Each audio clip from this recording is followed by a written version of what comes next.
Hey guys, welcome back to Andy's Dinosaur Reviews. Today we are going to take a look at another Geoworld figure, and I recently reviewed the Amargasaurus and told you guys how that figure kind of may have changed my mind on the Geoworld line a little bit and now had me more interested in their figures.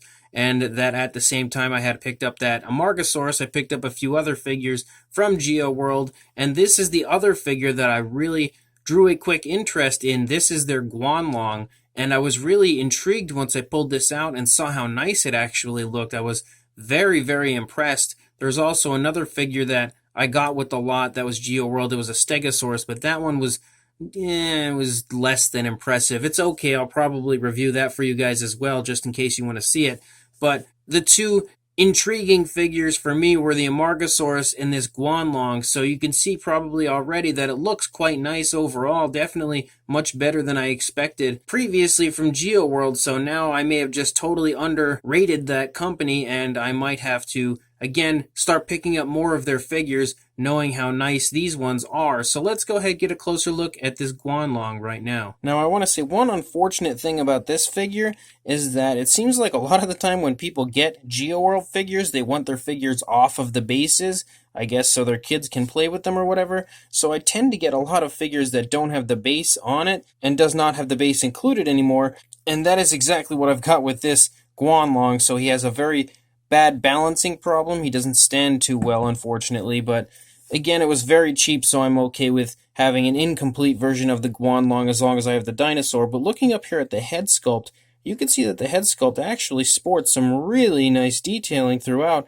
Very impressive sculpt and detail, and I actually really like the paint application of the head as well. You can see a really nice kind of like a brownish coloration with a beautiful red here, a very nice dark red up there on that trademark Guanlong crest, and I think it looks very, very nice overall. You also have a yellow eye with a black pupil, and you've got some very nice sculpt work around the eye and the eye socket area, and the paint on the eye is actually quite nice, and you see the same thing over here. In fact, the eye paint over here is a little nicer than on the previous side. And if you remember my Amargasaurus review, the paint of the Amargasaurus eye was really quite sloppy, but luckily we don't have that going on at all really with this Guanlong figure, so it's much more impressive than the Amargasaurus. You can also see up here some really beautiful kind of scaling on the crest area of the Guanlong, and it looks very, very nice.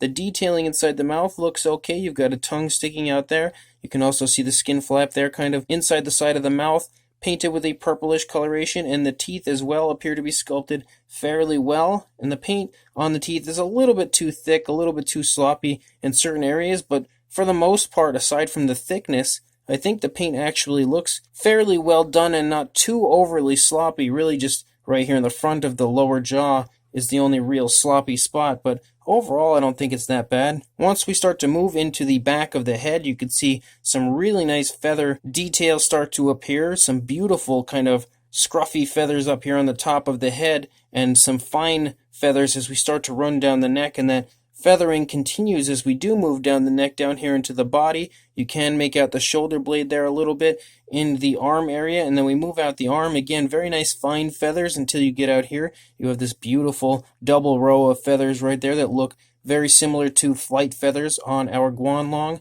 Moving out here into the hand looks quite nice, and you do have some nicely painted nails with a blackish coloration. Even the underside of both the hands and the arm look really nice as far as the paint and detailing. The feathers here, as far as these flight, in quotation marks, flight feathers, if it would focus. There we go. They have some decent detail to them. Nothing over the top, but I think it looks pretty good for what it is. Again, you've got more of that really nice fine feathering as we move back into the body. You can see the hip bone here is present, as well as some decently toned legs there, some nice musculature in the thigh, and that's impressive to be able to show that off with feathers included on the figure. Again, the feathers aren't, anything super thick, but most times when you have a feathered dinosaur, you don't really see muscle tone being shown off, and you do see that here with this Guanlong. You can also take note to the bone structure in general of the leg. I think that looks nice. You can see the kneecap and everything there, and even get a sense of the calf muscle. And then moving down into the foot looks pretty decent as far as the sculpt work goes.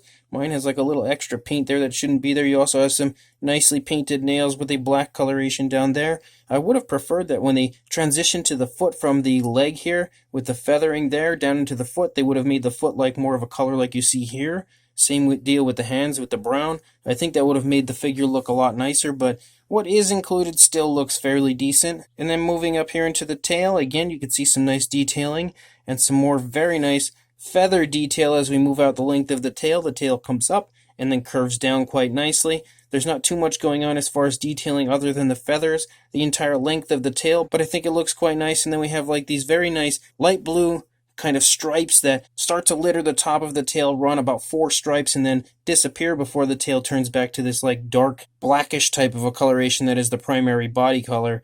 So I think that looks really nice and just a little extra bit of flashiness in an otherwise dark color scheme. And you also have that kind of blue right here, but it's a slightly different tone. It's a little darker than what you see here. This is a lot brighter and a lot nicer and more appealing looking. Looking at the opposing side again, some more really nice detailing as we move down the neck, down into the arms. Same similar style of sculpt that we saw on the previous side. You got a nicely sculpted hand.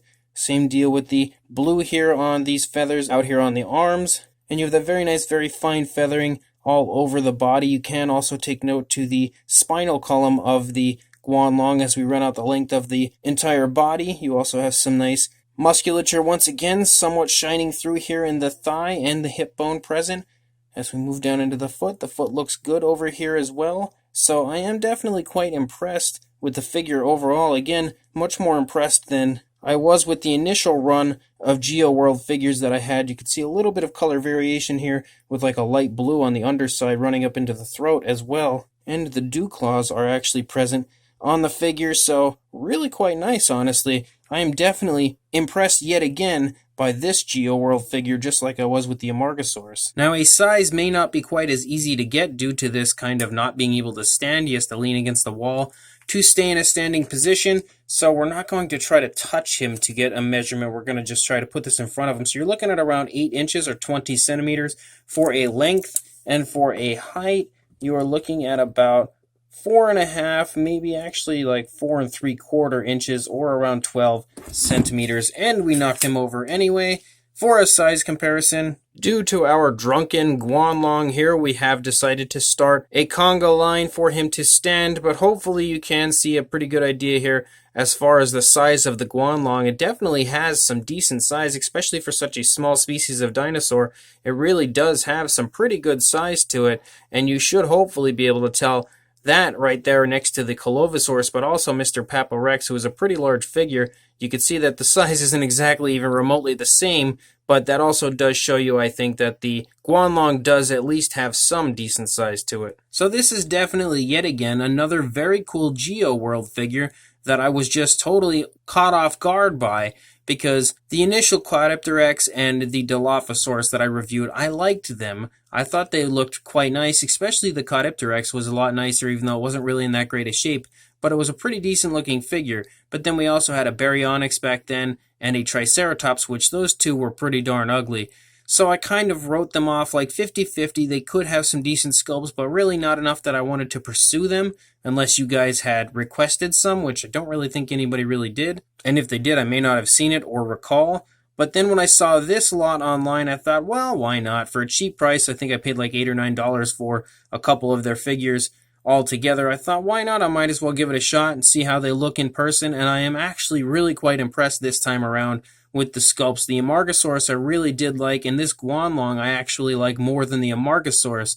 Again, there are a few things with this one that I would have liked. I would have liked to have seen maybe some tail feathers on the Guanlong, but I think what is included here does look quite nice for the most part. I really, really like the sculpt a lot. I think that the sculpt is very nicely done, and definitely the best sculpt that I've seen from Geoworld so far in person. I also like the paint job. I think the browns that they've used on the face having kind of like a little color variation as well, almost like an orangey type color there in the palette area. But I think the coloration is a very natural look as far as what I would expect on like the skin area of a feathered dinosaur like this, as well as that beautiful detailing up there on the crest of the Guanlong with that nice dark red as well. It all flows so well together and looks really, really natural on the figure. And you can even see it transition to almost like a green type of a coloration in the eye socket area as we get closer to the feathers of the neck. And then once that actually picks up, you can see some really nice feather detail throughout the entire dinosaur,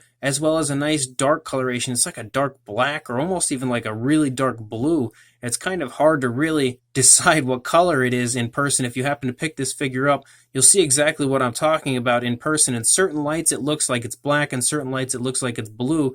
So it's a little bit of a confusing color, if you ask me. Almost has like an iridescence type of a look as far as feathers go, because certain birds in certain lights look like they're one color, and then as soon as the sun hits them, they kind of look like they're a little bit of a different, flashier color. So that's sort of like what you see here on this Guanlong, which is really cool. It's definitely something that you could associate with feathers, and being that this dinosaur is feathered, that makes 100% complete sense. But then also adding in the really nice blues here and there on the figure helped to give it a little bit of flashiness on that otherwise dark look to the figure. So I really, again, am quite impressed with this figure. I wish I would have a base with it so he could stand a little better, but unfortunately I don't. However, that doesn't mean that if you want to pick this up, you can't get one with a base, because I will include a link in the description to where you can pick one of these up. Somewhere they're a little bit complicated to find most times as far as places that sell them, so I will do my best to include a link to this Guanlong somewhere where you can pick it up if you